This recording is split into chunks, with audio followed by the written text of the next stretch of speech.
Okay. Hello, everyone. I'm Kate, just like the girl said a moment ago.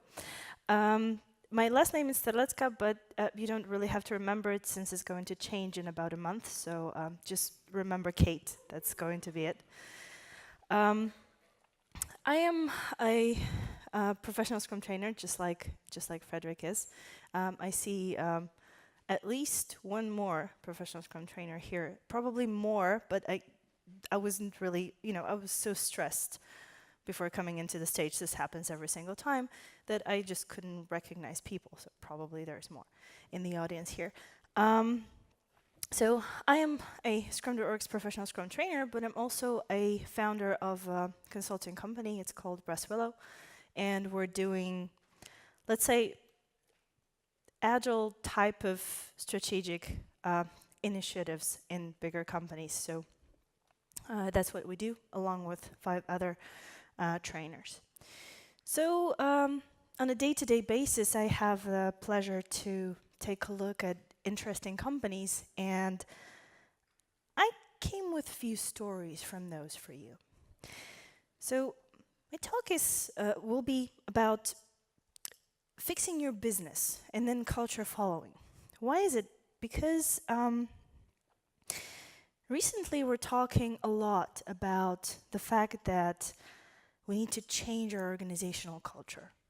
That the culture is something that hinders our development.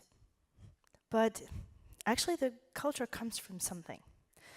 And that something isn't culture itself, and we're going to explore that a little more. But first, who here is a software company or belongs to a software company? Good. Who doesn't? Only a few people. Okay. So let's take a short trivia. Are banks software companies? What do you think? Are banks software companies? Yes? No?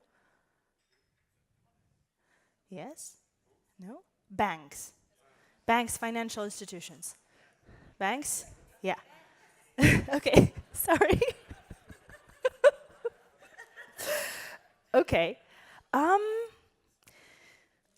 So let's see. Banks are basically operated over the internet or over your smartphone. They're transferring your money digitally. They barely use any form of paper money anymore. There are some legendary interbank bills. I've never seen one, but allegedly they actually exist. So everything happens in the virtual space, all right?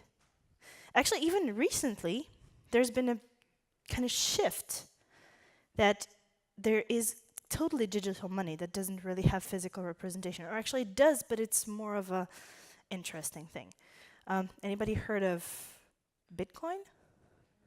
Litecoin? Ethereum? Yeah? It's software. It's worth money. You can pay with it. And so you can take payments with it. So, okay, and who here thinks that transport companies like, for example, FedEx or Lufthansa or SAS are software companies? Some of you. Okay. There's this guy, he's called Mark Anderson. Anybody heard of him? He's a columnist in, his part-time job is a columnist in Wall Street Journal. He wrote an interesting text about how software is eating the world. This is one of the best articles I have read recently, because I only discovered it recently. And he says that really FedEx is a software company that happens to have some trucks and planes, because the center of their business is actually software. Is some routing software, is the fact that they have their own navigation for their delivery guys. They have their own software for their planes.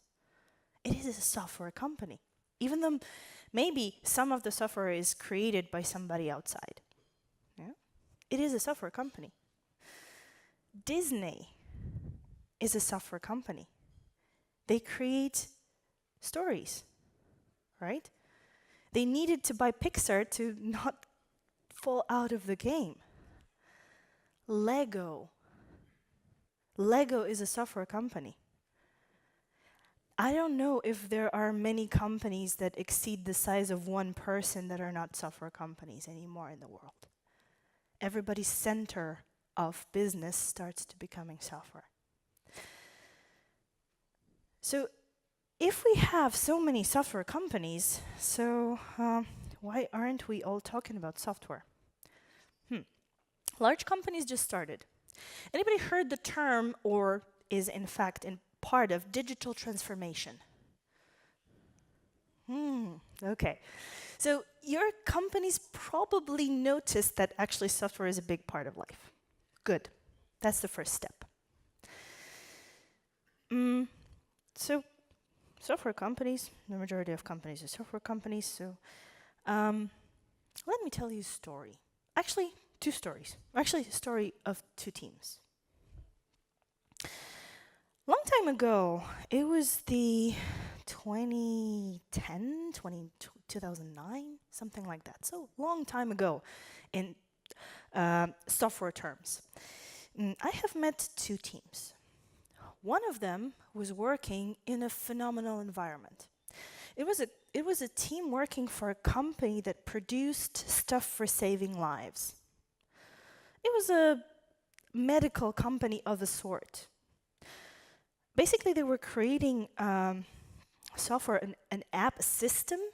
Now we would say an app, then it was a system that was connecting cancer patients to their doctors and to hospitals who were performing all of the tough medication.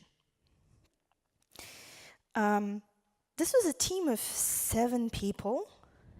They had very, very high quality code because that company couldn't afford low quality code, so they needed to have all the standards very, very high up in the whole company. This team was producing software that actually saved, they knew it for sure, that it saved at least 4 lives, their system. Without it, patients would be dead. When you came into their space, into the room when they were working, their desks were empty. And it wasn't because there was a clean desk policy. No, nothing like that. Their desks had keyboards, monitors, and probably a mouse or a trackball. That's it. It was silent. The whole room was silent. You could hear every single voice that was coming from outside of the room, but nothing happened inside. They were meeting from time to time. They were talking to each other, but on a day-to-day basis, not that much. So this is the view of the team number 1. Then there was team number 2. This team was working for a huge telecom, 60,000 people throughout the world at that time. And they were working on a testing system for a bigger system. It was a mess, really. How many software engineers or someone with technical background do we have over here? Okay, so hopefully the majority of the room will understand what I'm talking about. The system they were supposed to test was based on Linux. Their testing system was based on Windows. Bingo, exactly. There wouldn't be such a problem. I mean, but the system was based not on a database or anything like this. It was based on just text files. So the line endings were a small problem, but still a problem. But bigger problem was that it had scripts in, I think, almost every conceivable programming language, because it was C++, C#, J#, NCC, Java. Everything was drawn together by Perl and Python. And then the structure of the data underlying was based on catalogs and folders and how they were structured, and then where those text files were in that structure. To make matters worse, it started to be even more messy when they exceeded the path size of 255 characters, which was the limit in Windows XP. And there was obviously no limit in Linux. So they needed to translate paths from elements of Windows to the Linux. When I started working with them, there was 8 people in that team. All 8 completely frustrated.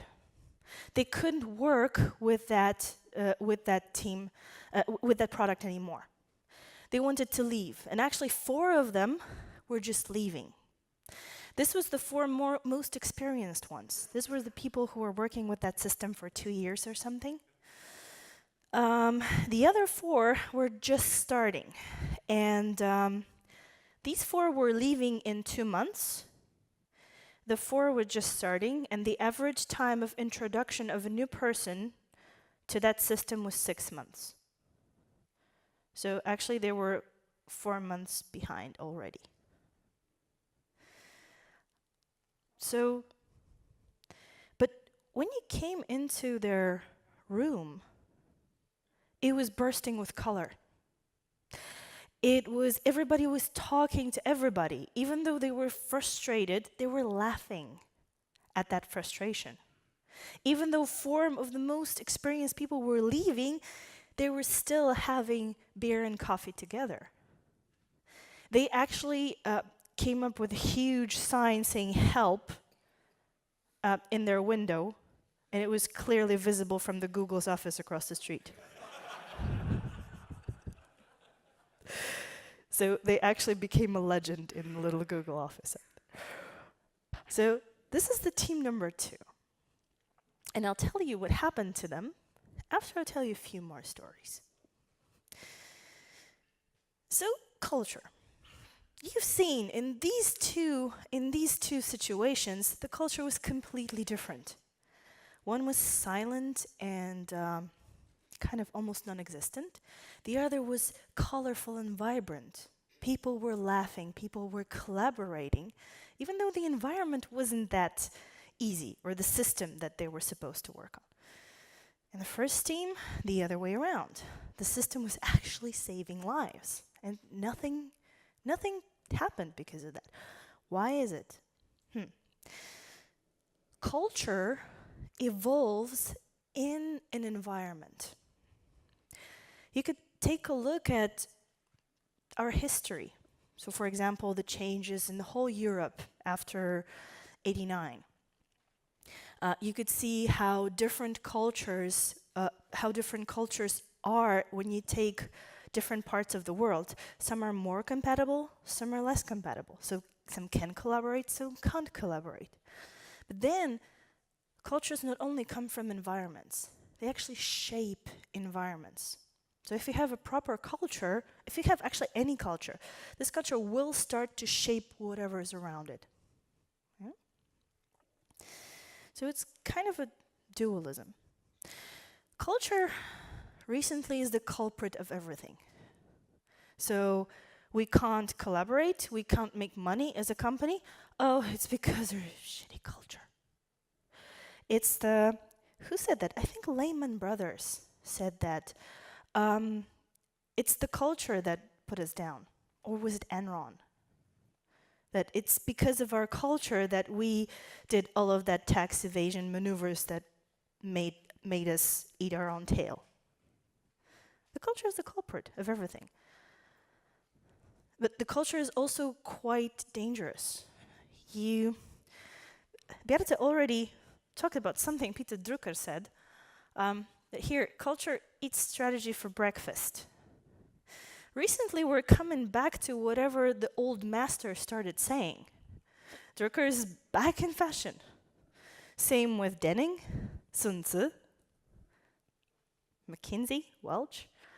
These people were saying, beware of culture 20, 50, almost 100 years ago, and a few thousand years ago. Oh, sorry, several hundred. No, thousands of years ago, since it was several thousand years ago. So, why didn't we listen to them? Why didn't we listen to them earlier? Why did culture become so dangerous? Now I'm going to tell a few things that you know, because you know all of this. I'm going to tell you a few more things you know. But maybe there will be something you didn't realize. Agile Manifesto. You all know this.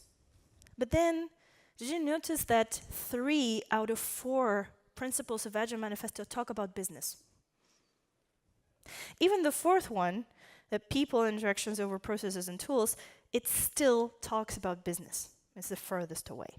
The other talks about the product, the customer, and how we're supposed to interact with them. So this is the first one. Second, Scrum. You're probably quite familiar. Scrum is a framework for product delivery. It's not an organization for software development. It's a product delivery framework. John Cotter was saying, sense of urgency is the first step to transform your organization, or in fact, any organization. Another one, training everyone in your company does not make your company change. Anybody knows the situation where everybody has been trained and nothing changed? Yeah. Same with something that I'm observing in every single bank I'm working with, and recently it was 5 of them, because banks recently noticed that there is something called Agile and it might help. Every single bank thought that rearranging their organizational structure is going to make them agile. It's going to change the organizational culture. No, it won't. Sorry. That's why Spotify model as a transplant doesn't work. Yeah? So these are the things you know. But why am I talking about them? Because they're connected to something I call business levers. So we do have our culture, but then we also do have our business. And the moment we start shaping business, that business is going to lever our culture to change. Why is it? Do you know companies that do ethical business? That might be small or big. Anybody knows ethical business companies? Very few people. Do you know, for example, a local bakery that has been baking phenomenal bread for 25 years now, and they never compromised on their quality? Anybody? Oh, few people do. Companies like that, they do have ethical business. How come they are in business for a long time and people actually like coming to them? It's because their business is right. Their business is straight. And this is something that creates their culture. And that creates actually also the culture of their customers. They put their customers first. Small, locally owned companies. If we different one. Also bigger companies, they can do ethical business. They can set their business straight. That they're just producing good stuff, and they keep producing good stuff. There are companies, of course, from the other side, like just recently. Anybody's a gamer here? Few gamers here. EA? Okay. I can see those wide smiles. Yeah. So if we straighten our business in few particular ways, actually we identified 8 of them, you will be able to shape your culture. And I'll show you how. First, anybody here has been to Singapore or is a Singaporean? Quite a few people. Did you know that Singapore for 30 years has been managed like a company? This is actually one of the most interesting stories in the world. I recommend, I won't be going into details, but I recommend reading about it.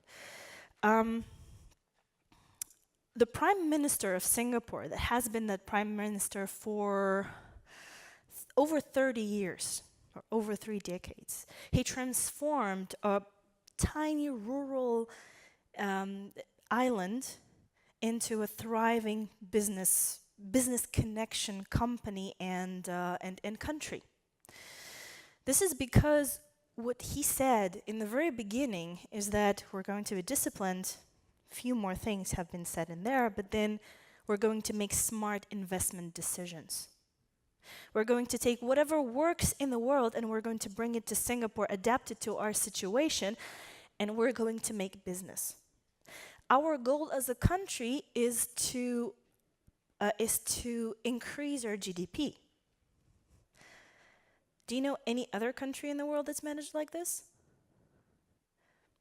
Maybe it's because it's a small country, but still, 5 million people in 35-kilometer wide island.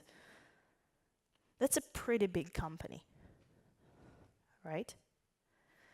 But it actually worked. And if you're managing a country, not a company, you can't really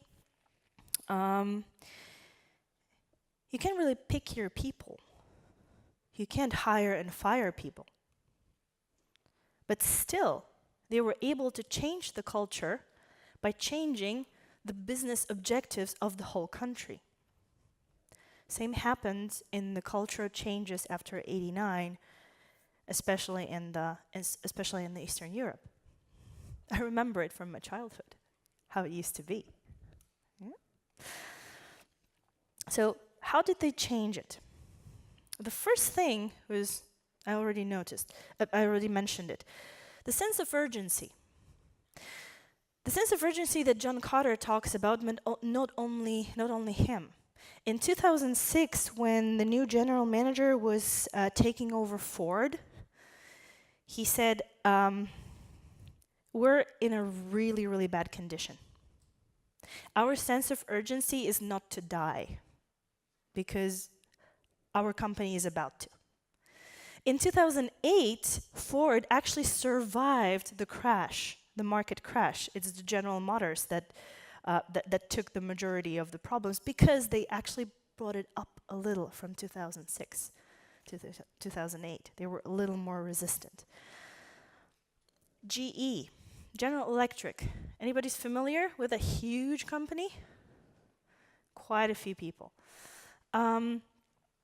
GE said, let's admit we're a technology company.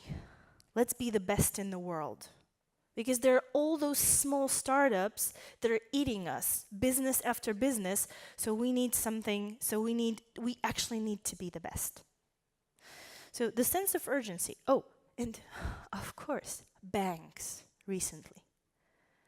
The banking industry just woke up and said, oh, the fintechs are eating us. There are alternate currencies. We need to change, finally. So the sense of urgency is something that starts shaping the culture because everybody gets agitated, everybody gets motivated, everybody starts to understand why is it so important that we actually need to change. So this is the first business shaper that allows us to change our culture. The second one is actually quite obvious. It's close to the sense of urgency. It's the purpose. I think Daniel Pink was the one I heard it from first, that we're not only profit maximizers, we're purpose maximizers. But we are also profit maximizers. So we need to have both. So the purpose comes in when the basic needs are actually fulfilled. So when we lack money to actually pay our people, their basic salaries, they won't be thinking about the purpose. Yeah? So we need to set that straight first before we set the higher goal of delighting our customers in some way. Some companies have pretty good goals, like for example Spotify. Anybody knows what's Spotify's goal? Bingo! Thank you so much. Free music to everyone. I think they added anywhere as well to it recently. Yeah. There's an interesting company called Cemex from Mexico. Anybody heard of it? Okay, a few people. Cemex is an interesting company because they're a huge construction company. They're producing cement, but not only.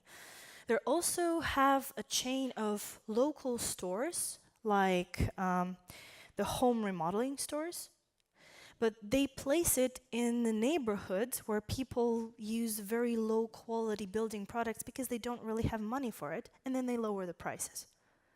They make barely any money on those, but then as a whole company, Cemex makes more and more money. They're also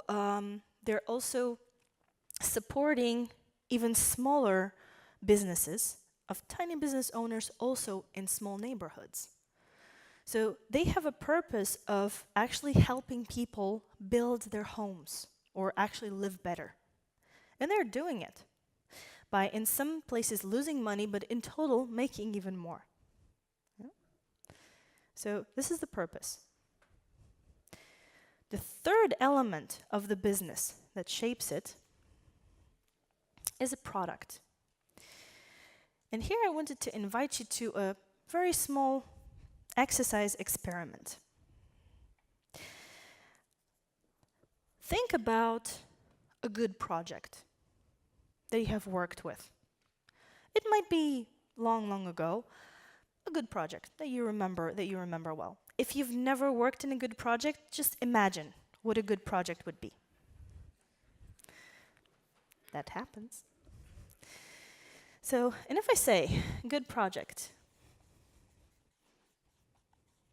what comes to your mind? What? Good people. What else? Collaboration. Good customer. Great. What else? Focus. I like that. Transparency.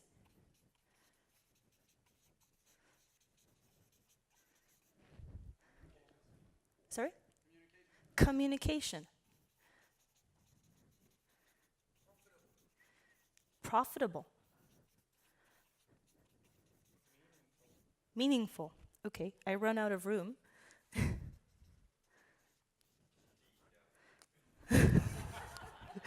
Did I hurt Fika?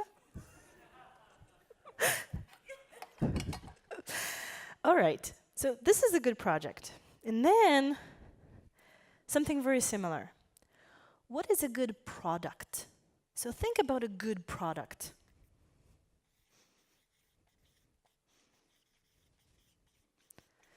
You're thinking about a good product. What comes to your mind? Useful. Affordable.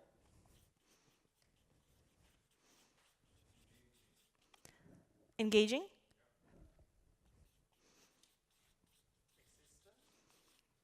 Existent. I love it. Easy to use. Empowering.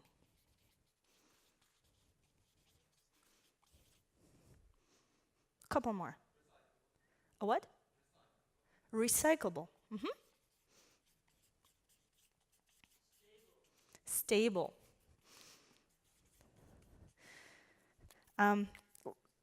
Let's say you're talking about IKEA furniture, right? Okay. All right, ladies and gentlemen, take a look at those two lists. Where's the difference?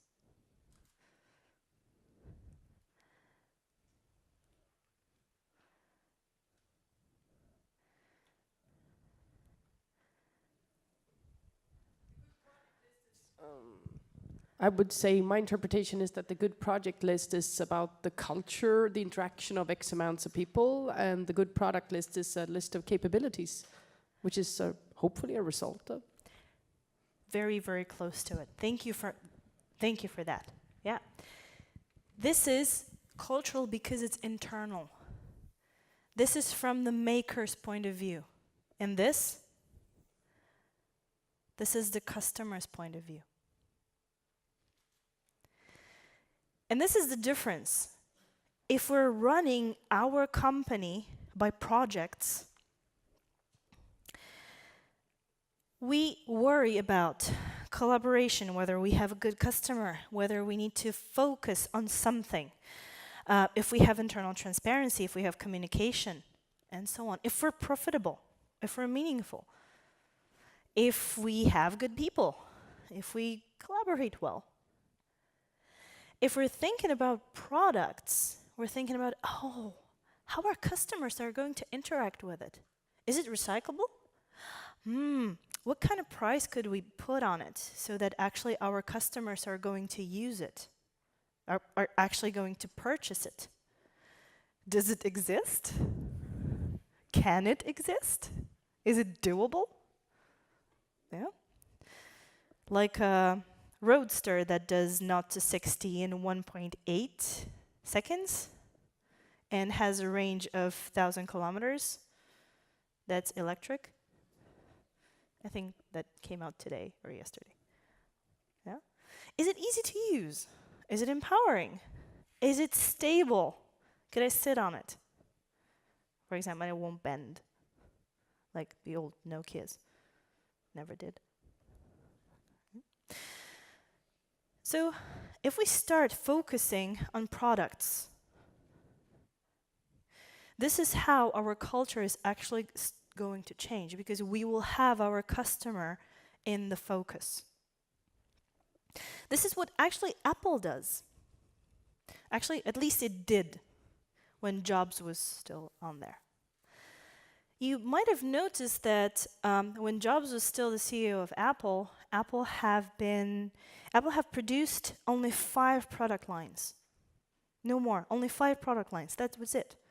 And Jobs didn't even want to introduce the iPad mini. He rejected for years, right? Even though that was something technically the customers were waiting for. They were limited to 5 product lines. In every single company we come into as consultants, we first need to identify products, where products are. Because just like one of our customers, they had 56 systems, and they thought that every single one of them is a different product. After we did a really small exercise on business coherence, it came out that they actually have 4 products, not 56, only 4. So having products, not projects. This is another business lever. The next one is what Berta was saying about. It's the transparency.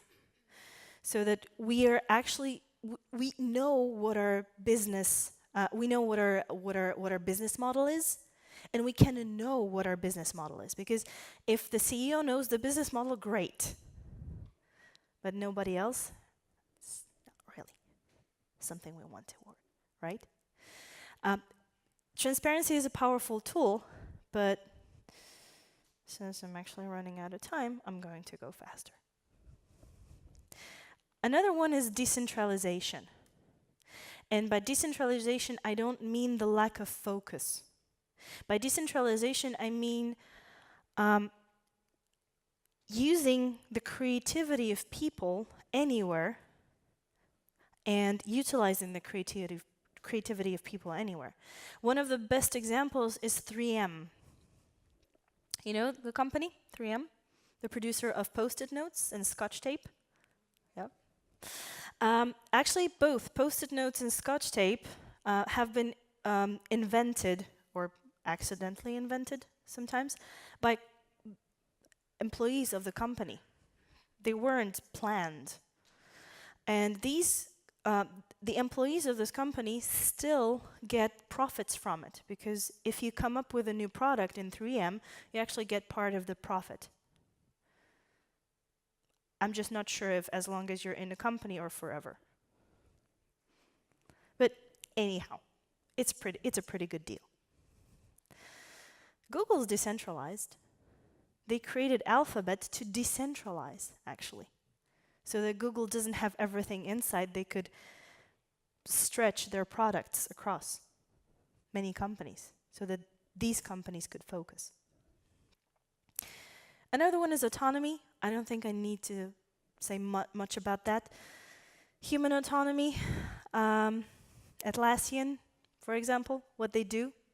Even though many of us don't really like Jira, we just have to admire what Atlassian does with their business, right? By treating their customers all on an equal level. Yep. Focus. This is another thing. If we start looking at every single venture, every single opportunity to do business, we're going to lose. There is an interesting company that used to be, it's gone now actually. It used to be a huge computer producer back in Poland. And one of the things that made them fail was that apart from computers, they actually produced bathtubs. Because somebody said that businesses should be diversified. So it didn't really work. Last but not least, measurements. What do you measure? Probably the majority of companies in the world measure NPS, Net Promoter Score. Who here in this room knows the current NPS of their company? 2 people, 3 people, sorry. That's quite low. So, do we measure, if we measure NPS, where is it? Yeah? How can we learn from it if we don't know it? Do we measure how productive our organizations are? Do we measure how much value we're creating? So these 8 elements. Now let me tell you the finishing, the end of the 2 team stories. Team number 1, the team that was saving lives, doesn't exist anymore. They actually fell apart roughly 3 months after I stopped working with them. They never understood how much whatever they created was valuable to people. They didn't really have a product owner. They didn't really have a proper insight into what the team's software is actually doing. The other team, on the other hand, team number 2, is still working. They actually created an amazing piece of software that is right now used for testing not only that one system, but basically all of the systems. They created a platform for automated tests of all of the elements of cellular networks. Out of those 4 people that started off the new team, all 4 of them are still working in there. That's roughly 10 years that they have been working with together. And they're still there. They have an organization of 40 people right now, and they're thriving. What was it? First, they know the sense of urgency because their new product owner, because the moment they actually changed, the new product owner have been introduced, he took them across the street to the next building and said, guys, here are the 11 teams that count on you. So he created a sense of urgency. He actually started saying that, yes, this is a product, what we're doing, the testing system. They had transparency because he put the huge business model canvas on the wall and said, this is how we're going to manage the product. He said, guys, there are actually human beings counting on you, and it's not only those 11 teams. We actually have 17,000 people all across the globe that are going to use this system for making sure they're not getting fired. He decentralized the whole development because these, right now, 30 people are small 2 to 4 people teams. And they're creating their own autonomous elements of that system for different customers. But each and every one of those also have one goal, so they are focused on helping the testers. And they're measuring. They have tons of automated measurements that are able to show them how they're doing and how productive they are and how much value they're actually delivering to their customers. Okay, so these are the 8. And I think I'm over time, so thank you so much. And enjoy.